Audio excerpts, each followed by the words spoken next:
my friends, welcome back to my channel. Today's video is episode 3 of the Showbarn renovation series. Whoa, I can't believe it's number 3 already. Anyways, the plan for today is to finish off the rest of the tack room, like do the little details and things like that, my favourite bit. And yeah, I'm hoping that won't take too much time because I really want to move on to some of the other things like the stalls and stuff like that. So yeah, I better stop jabbering on and actually make a start here. I'm just gonna take out Bella and Snowball, who are enjoying the new seat. Sorry guys, you can just chill over here with all the other little things. But Brandy can stay. I mean, she's not in the way right now. Okay, first off, you're going to have to hang on a little second here because I haven't finished making the desk for this little gap here. It's just going to take a second, hang on. And just like that, we have a tiny little desk. So I have just finished painting and gluing that in, so it's all sturdy now. I just love how slick it is with the sofa, like it's just one continuous line. So that is perfect. Now we can actually move on. I've forgotten what I actually wanted to do now. Ah, shelves. Yes, that was it. Oh, and also bridal hooks. I haven't put actually any in the tack room yet. So yeah, I can just put those up there maybe? Yeah, somewhere like that. So I'm just going to glue the hooks onto this lolly stick and stick it up there somewhere. Squish. Bloop. That is so not a word. I think about there looks good. It's not too close to the saddle. Ta-da! It's all glued in. Yeah, now that it's in, I definitely think a shelf above it would be quite cool. And something I really wanted to do for this barn was have a trophy cabinet. So I think I'm going to put that up there. And I've literally got the perfect thing to make it out of. So it is a small see-through glass tub / box. Anyway, I'm not using it for anything else, so it's going to be the new trophy cabinet. I'm going to glue it on its side like this and just glue it to the wall like that. And then we can pop some trophies and ribbons and stuff like that in there, and yeah, it's just gonna look so cool. Okay, I'm gonna go and glue this. I think I'm gonna do it off camera because I'm slightly nervous about it because I don't want to mess up the paint on the wall. So yeah, I'll see you hopefully after I've glued it on successfully. Oh my gosh, you guys, it is on. It may have taken several attempts, hence the paint palette next to me where I had to sort of redo some of the paint work because I peeled it off. But no, it looks good. I've got some little Schleich trophies here to put in it. You know, finish it off and everything. That's 1. Oh, go on, mister. And that's 2. Oh my goodness, it's so cute. So there is that little bit finished. Oh, I love it. Okay, so the very last things I'm going to add structurally are 2 floating shelves, one above the feed bin and one above the sofa, so it's kind of a mirror image on both sides. And the shelves are just going to be made out of one single lolly stick because I don't want it to be too obtrusive in the room. So yeah, I'm just going to glue these in really quick. Okay, here are the new shelves. They are all fitted in. I'm thinking they're going to be perfect for bottles and books and stuff like that. So now that everything is in, I'm going to make a start on the bit I've been looking forward to the most. So in preparation for this moment, I have gone ahead and printed out loads of different miniature horse riding signs, feed bags, pretty much everything you might need for inside a horse stable. For the feed bags and things like that, I just searched up literally feed bag printables or something like that on the internet and loads of them came up. So then you can just go around and cut them out and they make a 3D feed bag, which I think is just brilliant. So yeah, I'm going to go ahead and cut these out so we can get to placing them all around the barn.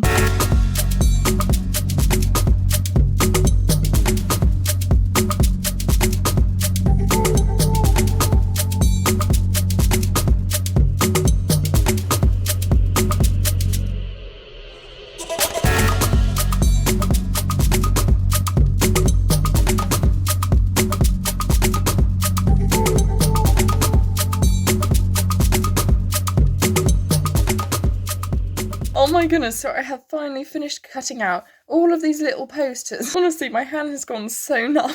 Yes, but now what I need to do is sort them into different piles depending on what they are and also work out where everything's gonna go because obviously I can't put it all in the tack room. Otherwise we wouldn't be able to see the walls because there's quite a few posters. Also, some of these things I haven't bothered cutting out completely because I wasn't sure how many I was going to need, so I didn't want to waste my time cutting out something I wasn't actually going to use. Oh, I can't get over how cute these posters are. I love them so much. I printed out quite a few of the feed bags in different sizes because I was thinking with the small ones I could pretend they're treat bags or something like that. Now I think the only posters I'm going to put up at the moment are the ones specifically for the tack room because obviously I haven't finished the rest of the barn and I don't want to put them up and take them down again because that would be a complete waste of time. So these two very mini feed bags are going to go in my feed bin. I'm just going to blue tack them to the inside of the lid, you know, to show what type of feed is in each section. On the side panel here, I'm going to put a horse aware poster because, you know, it's very important. And, you know, I think I'm just going to put all my safety posters on this little panel here because you can see it from the main corridor, so I think that's going to work the best. Now here I've got a sign for the tack and feed room, so I think I'm going to put them up on the main corridor wall, maybe? Like there, perhaps? Yeah, I think just here. So yeah, there are those two little signs stuck in case, you know, somebody couldn't see the tack room next to them. And I've also got one here for the wash stall that's stuck in next to it. Yeah, as you can see, I've got quite a few posters left still to do, so I think what I'm going to do is stick all the ones I'm going to up and then show you once I've done that, otherwise it's just going to take forever.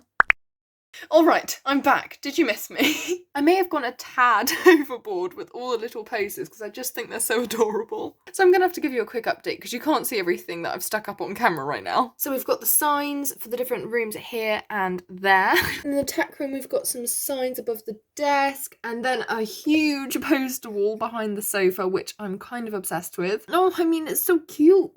Then one of my personal favourites is the first aid kit sign pointing to the little kit down there. We've got the ones in the feed bin again, but also if you pull down the lid, we've got some stuff behind it too. Then on the left hand side here, we've got two posters that are kind of matching, which I love, and then we've got two little mini ones here. But no, that is not all. You know how I said like 15 seconds ago that I wasn't going to put them up anywhere else? Well, I may have done just that. And I mean, it's not the end of the world. I've just put them in the wash stall. And that's finished anyway, so it's fine. So yeah, we've got quite a few on this wall here. I've picked a few specific ones for the wash stall. So we've got the three big ones in the middle here that are very relevant. Then something about water there, how to plait a horse's mane. And then on the other side, we've quite a few posters about how to wash your horse and how to clip your horse and stuff like that. And we also got one little poster behind the hose here. So yeah, I absolutely love all of those. I think it's added just so much more character and life to the barn, which is very essential. Now coming back to the tack room, we're going to make a couple more things for it. First thing I'm thinking is pillows for the sofa because you can never get too comfy. So to make the cushions, I'm going to try and use a hot glue instead of having to sew it because, well, I'm really not in the mood for sewing, to be honest. It's not my favourite thing. And yeah, I'm thinking maybe hot glue will work because they're only going to be small cushions. So I'm just going to cut out 2 squares. Then I'm going to glue 3 out of the 4 sides together. So now we've got like a little pouchy thing. I'm going to wait for the hot glue to properly dry. Then I'm going to turn it inside out, which is the bit that's going to be a little bit tricky. Ooh. Almost there. Not looking very pillow-like at the moment. Okay, I've just redeemed it slightly by using my scissors to push out the corners inside. And, well, it's not looking like a square, but it could be one of those circle pillows, you know what I mean? Anyway, this one was really just a practice. I'm using this scrap material that I've got a ton of, so it doesn't really matter too much if I mess up. Now, I'm just going to take my stuffing and stuff up the pillow. Oop, we can fit a bit more in there. Oh, so squidgy. This really reminds me of something and I can't think what. Maybe like some kind of sweet. It really does look like that. Anyway, now that it's stuffed, I'm just going to glue up the open seam. And yeah, hopefully it will turn into something that looks vaguely like a pillow. Well, I mean, that's not half bad. I'll take that. I kind of twisted the top of it together so it looks like, you know, you karate chop the top of the pillow to make it look all fancy. Yeah, I think this was fairly successful. I'm just going to try it on the sofa to see how it fits scale-wise. Yeah, it's quite a big pillow. I might have to make one that's a bit smaller because it's literally the size of her back. Okay, here we go with attempt 2. I'm using the same material I made the sofa out of. This is the bit I had left over. So I'm going to see if I can make like a rectangular kind of pillow. I think it sounds a bit high tech considering my first attempt was not very successful. But, I mean, it can't get any worse, right? I'm just going to fold this bit of fabric in half. Actually, maybe I should do it the other way. Whew, okay, that was nearly a disaster already. Ow. Why is hot glue so hot? Yes, this one's looking a bit better. Actually, maybe this is a better idea rather than having 2 bits of material. Maybe one bit is easier. I guess we'll see in a second. Now with the turning inside out, ugh, it goes through the stage of looking like a scrunched ball. But hopefully it will come good. Come on, little pillow, you can do it. I believe in you. Oh my gosh, guys, second attempt is actually gone amazingly. So what we've concluded from this experiment is, if you want a square-shaped pillow, cut out a rectangular piece of fabric. And if you want a circular-shaped one, cut out a square. I don't follow that logic, but never mind. Time to stuff this little guy. This pillow looks so much better than the first one. I'm not going to put too much stuffing in because we don't want it getting ginormous. Moment of truth, just gluing it up. Trying not to glue my fingers at the same time. Ow! Oh, it's so hot. The hot glue is always out to get me, I swear. Okay, I'm just going to cut off the excess glue and string material. I don't know what it is at this point.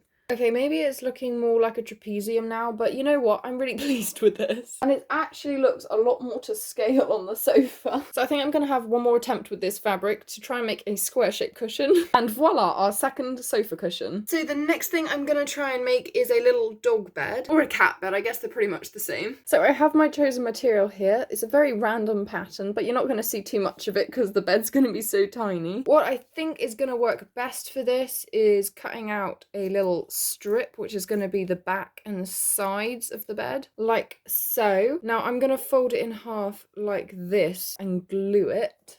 Almost done. So that is our first piece. Now I'm going to make a tiny pillow, so I'm going to cut out a little rectangle. Actually, I think that's too small. That's better. Now again, I'm going to glue down the sides. Realise that I glued it around the wrong way and that there isn't a pattern on the other side. Try and get it open before the glue dries. Realise that there's no way to salvage this bit of material. Have to cut out another rectangle for the third time. And here we are trying this again. Fingers crossed it works. Here we go with the turning inside out. I'm going to be some miniature pillow expert after this. In goes the stuffing. Need a bit more than that. Sealing it up. Oh, the stuffing got in the way. Ah! And yes, the hot glue is very hot. My fingers are not amused. Now I'm going to glue along the faulty end of the pillow and attach it to the first piece like so. Hey, it kind of looks like a cow head. Anyway, once that's dried, you can glue along the sides of the pillow and fold the excess ridge round it like that. Ow, that's hot. On one of the sides, I'm just going to snip off the whole of the excess fabric. And to finish it off, I'm going to glue along the front of the pillow and then fold the remaining flap all the way across to close off the rest of the box. Hee ta-da! And here is the little finished bed, and I'm just going to pop it under the desk there. No, so cute. And here's a little popcorn to demonstrate the bed. Oh, it looks so sweet. Alrighty, everybody, I'm going to end today's video here. I really hope you've liked seeing all the new additions to the tack room and also the wash stool. Next episode, I'm going to be moving on to the stalls, which I'm really excited about, so make sure you're subscribed to not miss that. I think Brandy's particularly excited about this. I hope you have a great day. Thank you very much for watching, and I'll see you next time. Bye!